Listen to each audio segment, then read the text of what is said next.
Burada birçok çalışmanın her birisi kıymetli. Aile çok önemli. Ailenin ilk etapta verdiği, yani neye değer veriyorsa aile, çocuk da ona göre çalışıyor. Ona göre bizim sistemi dönüştürmemiz lazım. Yani eğitim sistemini sınav baskısından kurtarmamız lazım. Ailelerin bu konuda duyarlı olması lazım.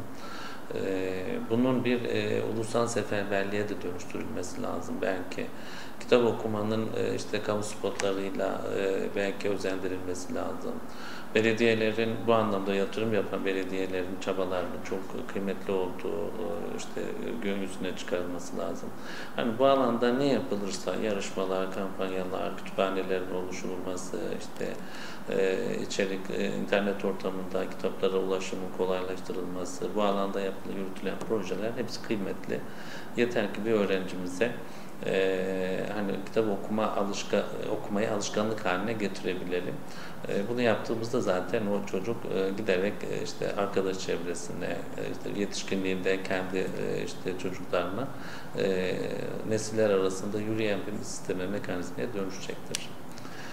Yani bazen şunu söylüyorum ben, hani bu yabancı kültürlerin ürettiği kahramanlar çok sempatik olsa da aslında bizim çocuklarımıza başka bir mesaj veriyor.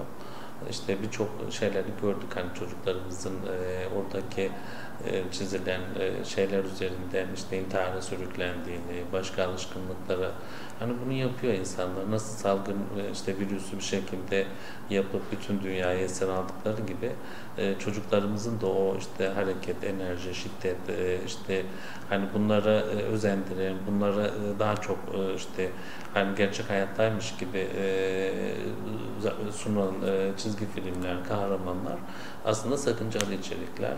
Hani bizim bu noktada ısrarla kendi son dönemde TRT'nin yaptığı faydalı, öğreten, bir değeri işleyen, bize ait bir şeyleri anlatan filmlere yönlendirmemiz lazım.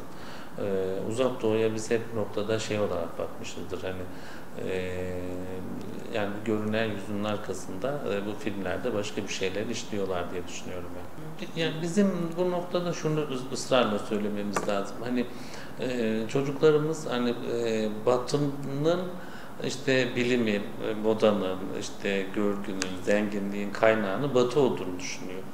Halbuki zamanında bizim dünyaya şekil verdiğimizi, bilimin temelini İslam düşüncesindeki bilim adamlarının attığını, Batı'nın sonra bizim temelini attığımız İslam düşünürlerinin, İslam bilim adamlarının temelini attığı şeyin üzerinden geliştirdiğini, bunun işte birbirinin devamı olan bir çalışma olduğunu, bizim eğer çalışırsak uzun vadede yeniden bilimsel gelişmeyi ele alacağımızı, bu özgüveni vermemiz lazım.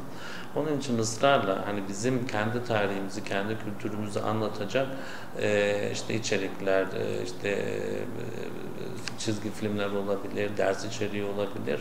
Hani çok basit bir şeyi anlattığımızda çocuklara gerçekten bu bölüm, çünkü artık eğitim sistemimizde işte müfredat tartışmalar da buradan geliyor. Yani her şeyi bizim çocuklarımız Batı'nın yaptığını, Batı'nın işte var olduğu müddetçe en önde onların olduğunu düşünüyor. Onun için biz hani müfredatı işte okullara eğitim sistemi sorgularken buradan vermemiz gerekir. Hani kendi tarihimizi vermemiz gerekir diye onun için söylüyoruz. Bu çizgi filmde de öyle, seçilecek kitaplarda da öyle, ders içeriğinde de öyle, televizyondaki görselden hani bir ülke kendi çocuklarını Batı hayranı değil, kendi özgüveniyle, tarihiyle, kendi ayaklarının üzerinde durmuş büyük bir milletiz ve geçmişte medeniyetlere beşiklik etmiş bir coğrafyada yaşıyoruz.